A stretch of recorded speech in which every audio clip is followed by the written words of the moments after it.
Hello friends, हिमांक blog में आप सभी का स्वागत है। और आज हम स्टार्ट करने वाले हैं क्लास 8 का अध्याय 6 जंतुओं में जनन विज्ञान का इम्पोर्टेंट चैप्टर है और इसमें से मैक्सिमम नंबर्स के क्वेश्चन आते हैं। तो आप हमारे साथ वीडियो में बने रहिएगा। चलिए स्टार्ट क्वेश्चन करते हैं। हम फर्स्ट क्वेश्चन है हमारा, जनन किसे किसे कहते हैं। इसमें फर्स्ट क्वेश्चन है कि जनन किसे कहा जाता है।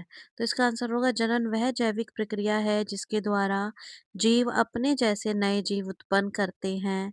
इससे प्रजातियों में निरंतरता बनी रहती है, उन्हें जनन कहते हैं। नेक्स्ट क्वेश्चन रहेगा, जंतुओं में जनन के प्रकार लिखिए। जंतुओं में जनन के प्रकार में आएगा, जंतुओं में दो प्रकार के जनन होते हैं। पहला होगा लैंगिक जनन और सेकंड होगा अलैंगिक जनन। चलिए नेक्स्ट क्वेश्चन पे जाते हैं हम। नेक्स्ट क्वेश्चन रहेगा हमारा, थर्ड क्वेश्चन है हमारा, उसमें दिया गया है कि अलैंगिक जनन क्या है और एक उदाहरण भी बताना है इसका। तो इसका उत्तर रहेगा कि अलैंगिक जनन में केवल एक जनक भाग लेता है। अलैंगिक जनन में क्या होता है, एक जनक भाग लेता है। और उसके उदाहरण में आएगा हाइड्रा में कलिका जनन। हाइड्रा में कलिका जनन, जिसको बर्डिंग भी कहते हैं। नेक्स्ट क्वेश्चन है हमारा फोर्थ क्वेश्चन कि लैंगिक जनन क्या है।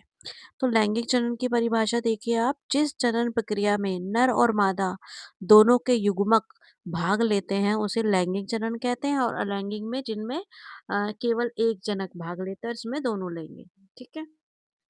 और ऐसे ही हमने और चैप्टर्स की भी वीडियो बना रखी है।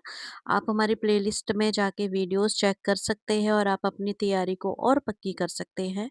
चलिए नेक्स्ट क्वेश्चन पे चलते हैं हम। नेक्स्ट क्वेश्चन रहेगा हमारा फिफ्थ क्वेश्चन। फिफ्थ क्वेश्चन में हमें दिया गया है कि आंतरिक निषेचन क्या है। आंतरिक निषेचन क्या होता है, जब निषेचन मादा के शरीर के अंदर होता है तो उसे आंतरिक निषेचन कहते हैं, और जिसमें मनुष्य और गाय इसके उदाहरण रहेंगे। नेक्स्ट क्वेश्चन है कि युग्मक किसे कहते हैं। युग्मक होगा, जनन कोशिकाओं को युग्मक कहते हैं, जैसे शुक्राणु और अंडाणु। ठीक है। नेक्स्ट क्वेश्चन की तरफ चलते हैं अब हम।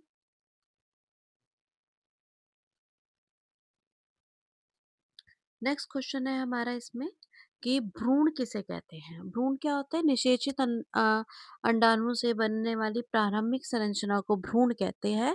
और 10th क्वेश्चन है हमारा कि विविपेरस और ओविपेरस जंतु क्या है। विविपेरस और ओविपेरस ये बहुत ही इंपॉर्टेंट क्वेश्चन है, और जो भी मैं क्वेश्चन करा रही हूँ आपके सीबीएसई बोर्ड के लिए बहुत ही मोस्ट इंपॉर्टेंट क्वेश्चन हैं ये।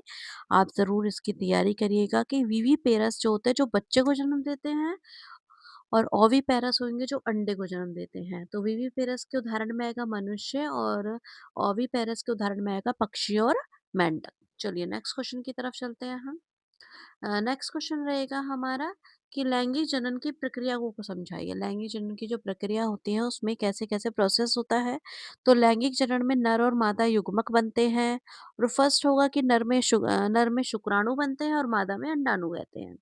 और शुक्राणु और अंडाणु के मिलन से निषेचन होता है। निषेचन से युग्मनज बनता है जो विभाजन करके भ्रूण बनाता है, और भ्रूण का विकास होकर नया जीव बनता है। ये लैंगिक जनन की पूरा प्रोसेस की प्रक्रिया है, और ये आपका 3 से 5 नंबर के क्वेश्चंस में आंसर आ सकता है, तो आप जरूर इसको अच्छे से करिएगा। नेक्स्ट क्वेश्चन रहेगा हमारा, अलैंगिक जनन के विभिन्न प्रकार को समझाइए। अलैंगिक जनन के विभिन्न प्रकार में आएगा, इसके मुख्य प्रकार हैं जैसे कलिका जनन और विघटन और पुनर्जनन। कालिका जनन में मैंने आपको फर्स्ट क्वेश्चन में ही बताया था, जो हाइड्रा में होता है। और विखंडन अमीबा में होता है, और पुनर्जनन होता है स्टारफिश में। और इसके अलावा एक जनन होता है जो संतान माता पिता के समान होती है। ठीक है, वो अलैंगिक जनन के विभिन्न प्रकार के आएगा। चलिए नेक्स्ट क्वेश्चन की तरफ चलते हैं अपने। नेक्स्ट क्वेश्चन है हमारा कि बाह्य निषेचन और आंतरिक निषेचन में अंतर बताना है। बाह्य निषेचन और आंतरिक निषेचन। बाह्य निषेचन में एक शरीर के अंदर होगा, सॉरी शरीर के बाहर होता है, और ये शरीर के अंदर होता है। बाह्य निषेचन में जल में होता है और ये स्थल पर होता है।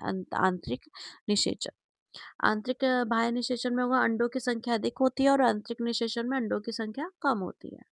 और बाह्य निषेचन में उदाहरण मेंढक आएगा, और उदाहरण आएगा आंतरिक निषेचन में मनुष्य आएगा। इसमें हमारा नेक्स्ट क्वेश्चन रहेगा कि मानव में भ्रूण का विकास समझाना है। मानव में भ्रूण का विकास कैसे होता है?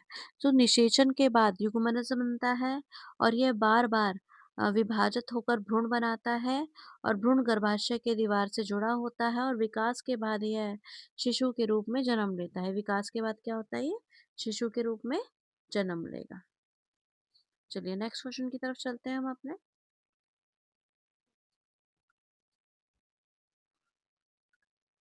नेक्स्ट क्वेश्चन है हमारा फिफ्थ क्वेश्चन, जिसमें दिया गया है कि अंडे देने वाले और बच्चे को जन्म देने वाले जंतुओं में अंतर बताना है आपको।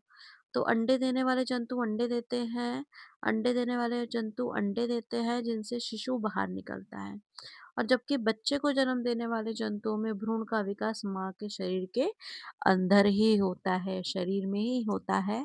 तो वो हमारे अंतर हो गया। और अब आप हमारी वीडियोस को और देखना चाहते हो तो आप हमारे चैनल को सब्सक्राइब कर लीजिएगा जल्दी से जल्दी, जिससे आपको और ज़्यादा वीडियोस देखने के लिए मिले। और आप हमारे चैनल को सब्सक्राइब करना ना भूलें। आप हमारे चैनल को सब्सक्राइब करें और कमेंट करें, और आपको जो चैप्टर का, जिस चैप्टर के आपको इम्पोर्टेंट क्वेश्चन चाहिए, आप मुझे प्लीज़ कमेंट बॉक्स में कमेंट करिएगा चैप्टर के नेम के साथ, और किसी भी क्लास का आपको मिल जाएगा। Thank you watching this video.